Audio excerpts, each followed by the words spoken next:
Hi, my name is Marie, And my name is Anne-Sofie. and we have chosen the topic Life on the Rails because we find the topic very exciting and therefore want to share our excitement with you. Mainly, we find it so interesting because it's so far away from our own way of living here in Denmark. In India live about 1.6 million. Many of those who live in India are very poor. Many of them die of hunger because they have no money. The Wales is a home for 3,000 homeless children. There is the need to stay because they have no money. A slum is a place that many children. They are poor and they have no parents. They live alone and must sure for themselves. In order for these children to survive in these circumstances, they have to fit in. To fit in this environment isn't easy. It takes a lot of guts. The children you see living in the rails or other similar places are often involved with a lot of criminal stuff. That doesn't mean that the kids are bad.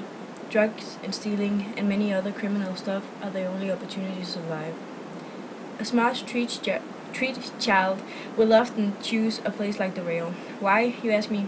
You see, at a public place like the rail, you will find a lot of tourism, therefore a lot of good-minded tourists. In Denmark, we, for example, don't have that much of street children. In fact, they almost doesn't exist in our country. The kids who live in the rail knows that. They also know that therefore we will be a lot easier to get compassion from. And that way maybe get some money or help too. Some children have many purposes in their life. There was a boy, his parent has aid and did that he was out on the streets for earning money for them. They were about, he died and he to raise money for they could get food. Another boy who ran away from home because his parents also beat him every day. He had to go out and beg, and if he did not tourist money home to them, they would beat him. He was well over, so in the end of the tourist money.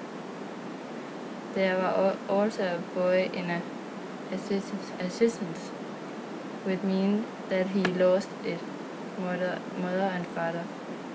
It did so that he was out on the street and begs of money, so he could get something to eat. It also did what he had to steal sometimes.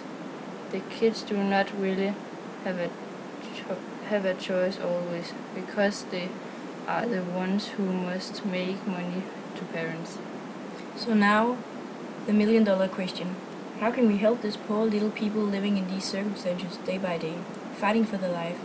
Myself, I don't think we can do that much more than we already are doing. Foundations, monies, doctors with no limits, our kind tourists who often lay a coin in the poor child's hand while visiting their country, the whole plain father thing, and many, many other things. The truth is that the world now has an X number of food, and it's not growing. In fact, it's falling a lot.